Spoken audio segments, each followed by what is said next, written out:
সল্টলেকের সেক্টর 5-এ আন্তর্জাতিক কল সেন্টারে হদিশ উদ্ধার কয়েক কোটি টাকা সহ ফোন, নোটবুক, টাকা গোনার মেশিন। ঘটনায় 3 জনকে গ্রেফতার করে বিধাননগর থানার পুলিশ।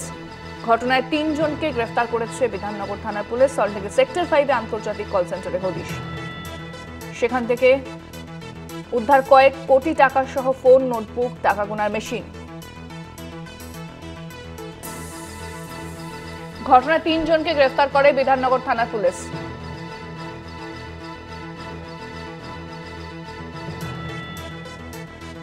বিস্তারিত কথা বলবো, ফোনে রয়েছেন প্রতিনিধি শাকিল মুস্তাক। শাকিল, এই কল সেন্টারের বিষয়ে কি জানাচ্ছে পুলিশ এবং যে 3 জনকে গ্রেফতার করা হয়েছে তাদের পরিচয় কি? দেখো, একদমই কিন্তু সল্টলেকের যে বড় প্রতারণা চক্র কিন্তু ফাঁস করেছে বিধাননগর কমিশনারের। মূলত গত মঙ্গলবার রাতে অভিযান চালায় সল্টলেকের সেক্টর 5-এ অবস্থিত একটি অবৈধ আন্তর্জাতিক কল সেন্টারে।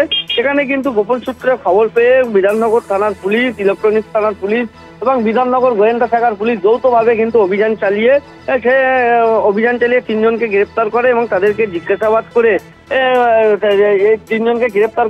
তাদের জিজ্ঞাসাবাদ করে পুলিশ সূত্রে যেটি জানা যাচ্ছে, কল সেন্টারের মালিকের বাড়িতে অভিযান চালায় চিনার পার্কে এবং সেই অভিযান চলাকালীন কিন্তু 3 লক্ষ টাকা উদ্ধার করা হয়েছে এবং আনুমানিক 40 লক্ষ টাকার সোনা কিন্তু উদ্ধার হয়েছে গতকাল, এমনটাই কিন্তু জানা যাচ্ছে পুলিশ সূত্রে।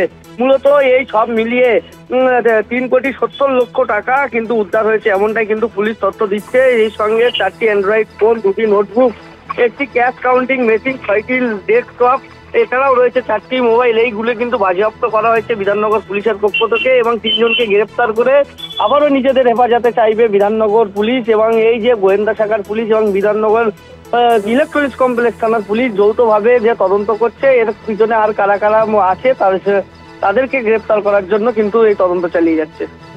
আর সেক্ষেত্রে যে 3 জনকে গ্রেফতার করা হচ্ছে তাদের পরিচয় কি জানতে পারছো শাকিল? একদমই, এই যে সল্টলেকের যে ভুয়ো কল সেন্টার, এখান থেকে মূলত আন্তর্জাতিক বিভিন্ন ভাবে তাদের প্রতারণা করা হতো, তাদেরকে ব্ল্যাকমেল করে টাকা চাওয়া হতো এবং প্রথম দিনে কিন্তু 40 লক্ষ টাকা কিন্তু উদ্ধার হয়। তারপরে কিন্তু তদন্তে নেমে কিন্তু 3 জনকে গ্রেফতার করে।